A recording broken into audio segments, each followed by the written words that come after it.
Hello दोस्तों, आज का जो हमारा टॉपिक रहेगा वो रहेगा बेसिक फार्मूलाज, जो कि आपके डिफरेंशिएशन और इंटीग्रेशन में काम में आते हैं।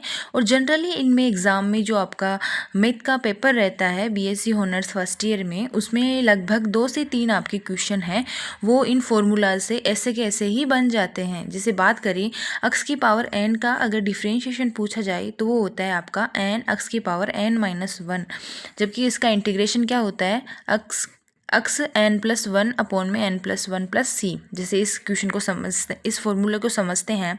जैसे सपोज आपके पास में x की पावर 3 है, उसका मतलब क्या हुआ, अगर आप डिफरेंशिएशन करते हैं तो पावर आ जाएगी आगे और पावर में से एक कम, मतलब 3 पावर है तो 3 आ जाएगा आगे, तो आपका डिफरेंशिएशन क्या हो जाएगा x³ का 3x²। जबकि बात करें इंटीग्रेशन की तो वो क्या हो जाएगा कि पावर है उसमें एक जोड़ दो और बढ़ी हुई पावर का भाग दे दो, तो मतलब x की पावर 3 है तो x की पावर 4 अपॉन में 4+c हो जाएगा आपका इसका इंटीग्रेशन।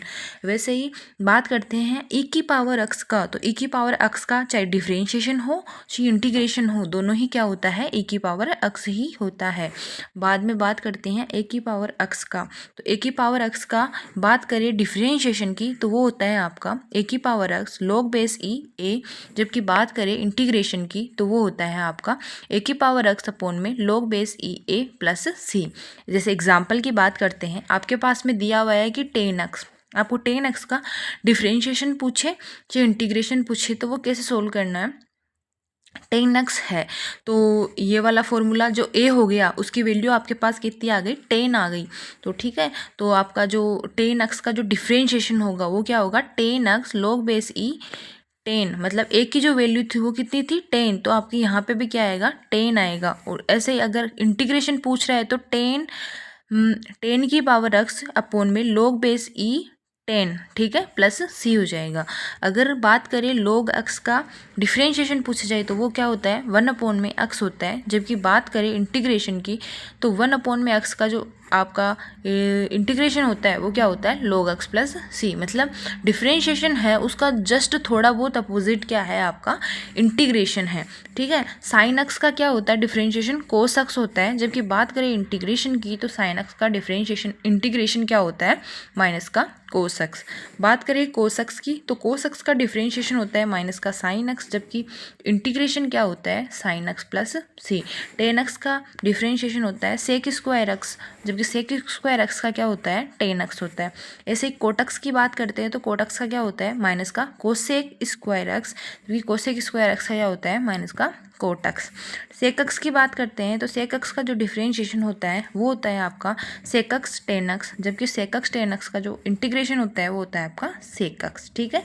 ऐसे ही बात करें cosec x का, तो cosec x का जो डिफरेंशिएशन होता है वो होता है आपका माइनस का cosec x cot x, जबकि cosec x cot x का क्या होता है इंटीग्रेशन माइनस का cosec x प्लस c, ठीक है। अगर कोई भी कांस्टेंट वैल्यू आ रही है आपकी तो उसका जो आपका जो डिफरेंशिएशन होता है वो क्या होता है 0 होता है। जबकि अगर इंटीग्रेशन की बात करते हैं तो इंटीग्रेशन में कोई भी कांस्टेंट है आपका तो क्या होता है उसके साथ में आपका x जुड़ जाता है, ठीक है। इसको बाद में समझेंगे कि ये एक्चुअली होता कैसे है। और ऐसे ही आपका कोई भी कांस्टेंट राशि है वो आपकी चर राशि x y के साथ में दे रखी है, तो आपको क्या करना है कांस्टेंट को ऐसे कैसे रखना है, और जो चर राशि दी हुई है आपको उसका क्या करना है आपको डिफरेंशिएशन करना है। और सेम यही आपका अगर यही इंटीग्रेशन में हो तो इंटीग्रेशन में भी जो कांस्टेंट है वो ऐसे कैसे रहेगा, जबकि जो आपकी चर वैल्यू है उसका क्या होगा आपका इंटीग्रेशन हो जाएगा। बात करते हैं sine inverse x। Sine inverse x का जो डिफरेंशिएशन होता है वो होता है 1 अपॉन में √1 माइनस x²। और जस्ट सेम ही फॉर्मूला किसका होता है कोस इनवर्स x का, बस ओनली इसमें क्या हो जाता है -1 अपॉन में √1 माइनस x²।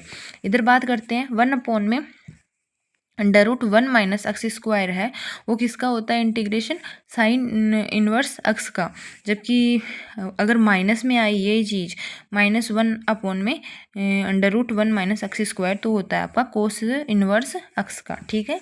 अब बात करते हैं टेन इनवर्स x का। टेन इनवर्स x का जो डिफरेंशिएशन होता है वो होता है आपका 1 अपॉन में 1 प्लस x², ठीक है। जबकि जो कोट इनवर्स एक्स है उसका क्या होता है -1/1 + x²। ऐसे ही 1/1 + x² है उसका जो इंटीग्रेशन होगा वो होगा आपका tan इनवर्स एक्स। जबकि अगर ये माइनस में हो तो ये इसका किसका होता है, ये कोट इनवर्स एक्स का। ठीक है। ऐसे सेक इनवर्स एक्स है उसका होता है 1/x√(x² -1)। जबकि ये जो 1/x√(x² -1) है वो होता है आपका सेक इनवर्स एक्स का। ठीक है।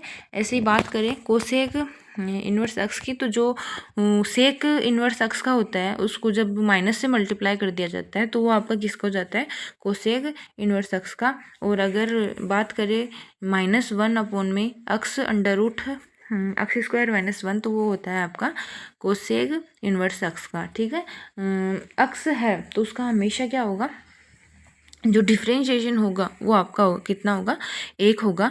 जबकि अगर 1 है मतलब कोई भी कांस्टेंट राशि है तो उसका हमेशा जो आपका इंटीग्रेशन होगा वो क्या होगा, उस कांस्टेंट राशि को एक अक्स से मल्टीप्लाई कर दिया जाएगा। ठीक है। बात करें साइन ए एक्स की, तो साइन ए एक्स का जो डिफ्रेंशिएशन होता है वो होता है आपका ए कोस एक्स ए एक्स।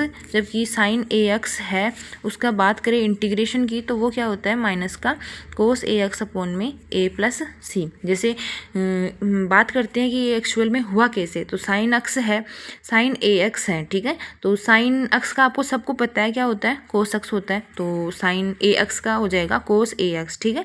अब साइन को सोल्व कर लिया, अब ए एक्स है ये यहाँ पे एक्स हो गया। ठीक है। तो एक्स सपोज किया कि ये टोटल आपका क्या है, एक्स है। तो ए एक्स का क्या होगा फिर, ए क्या है, कांस्टेंट राशि है, ऐसे कैसे बाहर आ जाएगी। और एक्स का कितना होता है, डिफरेंशिएशन 1 होता है। तो ए आपका मल्टीप्लाई में है तो आप इसको क्या लिख सकते हैं, ए कोस एक्स ए एक्स। ठीक है। ऐसे ही साइन ए एक्स है, इसको भी ए एक्स है उसको टी मान के करते हैं। ये थोड़ी लंबी प्रोसेस है, ये बाद में देखते हैं। ऐसे ही कोस ए एक्स है उसका होता है माइनस का ए साइन ए एक्स। और कोस ए एक्स है उसका होता है साइन ए एक्स अपॉन में ए प्लस सी।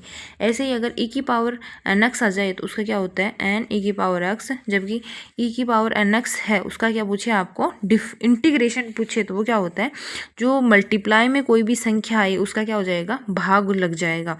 जैसे सपोज दैट कि ई की पावर 5x दिया हुआ है तो उसका इंटीग्रेशन क्या होगा, ई की पावर 5x अपॉन में 5। जबकि अगर बात करें डिफरेंशिएशन की तो वो क्या हो जाता है आपका 5 ई की पावर 5x। ठीक है। ऐसे tan x है तो tan x का जो इंटीग्रेशन होता है वो होता है log sec x प्लस सी। जबकि cot x है उसका होता है log sin x प्लस सी। जबकि जो आपका सेक एक्स है उसका होता है log sec x plus tan x plus C. और जबकि कोसेक एक्स है उसका होता है log cosec x plus cot x plus C. ठीक है। कोई भी दो आपकी वैल्यूज़ हैं अगर वो प्लस और माइनस में हो और आपको क्या पूछे, डिफरेंशिएशन पूछे उनका, तो आपको दोनों को अलग अलग से डिफरेंशिएट करना है और जो साइन बीच में आएगा वो ऐसे कैसे रहेगा। ठीक है। और बात करें यू डॉट वी की तो क्या होगा, यू है आपका कांस्टेंट रहेगा और वी का क्या हो जाएगा, डिफरेंशिएशन हो जाएगा। फिर प्लस वी क्या रहेगा, अब कांस्टेंट रहेगा, मतलब जिस संख्या को पहले क्या रखा था आपने, डिफरेंशिएट किया था वो आपकी कॉमन बन जाएगी और जिसको कॉमन रखा था उसका डिफरेंशिएशन हो जाएगा। ठीक है। और अगर u अपॉन में v हो तो v कांस्टेंट रहेगा, du अपॉन में dx minus u dv upon में dx अपॉन में v²। ठीक है। और बात करें आप इंटीग्रेशन की u डॉट v वाले में तो इसका फॉर्मूला क्या होता है, u integration of v dx minus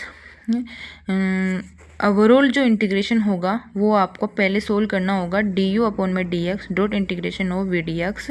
और जब ये दोनों सोल्व हो जाएंगे तो इन दोनों का आपको फिर से क्या करना होगा, इंटीग्रेशन होगा। तो इसमें जो मेन चीज़ याद रखने की है वो आपको ये पता होना चाहिए कि यू और वी है वो कैसे सेलेक्ट करते हैं। तो मतलब कोई भी दो एलिमेंट दिए हुए हैं आपकी तो उनमें यू कौन सा होगा और वी कौन सा होगा, तो वो याद रखने के लिए एक थ्योरम आती है जिसको बोलते हैं आइलेट थ्योरम। ठीक है। तो आइलेट थ्योरम के अकॉर्डिंग है वो आपका u और v सेलेक्ट किया जाता है। तो आई इसमें क्या होता है, कोई भी इन्वर्स वाला फैक्टर होता है। इन्वर्स में जैसे साइन इन्वर्स, कोस इन्वर्स, ये हो जाते हैं सारे। एल मतलब लोगोरिथम, जैसे log x हो गया आपका, ठीक है। ए मतलब अलजेब्रिक में आपके x की पावर n वाले वो आ जाते हैं। टी में टिक्नोमेट्रिक फॉर्म जैसे साइन एक्स, कोस एक्स वगैरह। ई मतलब एक्सपोनेंशियल, जैसे ई की पावर एक्स वगैरह वो आ जाते हैं। तो ऐसे है ना यू और वी को सेलेक्ट किया जाता है कि कौन सा है वो यू होगा आपका और कौन सा वी होगा। तो आइलेट थ्योरम है वो मेनली यू को सेलेक्ट करने के लिए अप्लाई की जाती है। अगर आपको ये फॉर्मूलेज अच्छे लगे और यूज़फुल लगे तो इनको आप ज़्यादा से ज़्यादा शेयर करें, ताकि जिन बच्चों को इनकी ज़रूरत है उनको ये मटेरियल मिल सके। Thank you.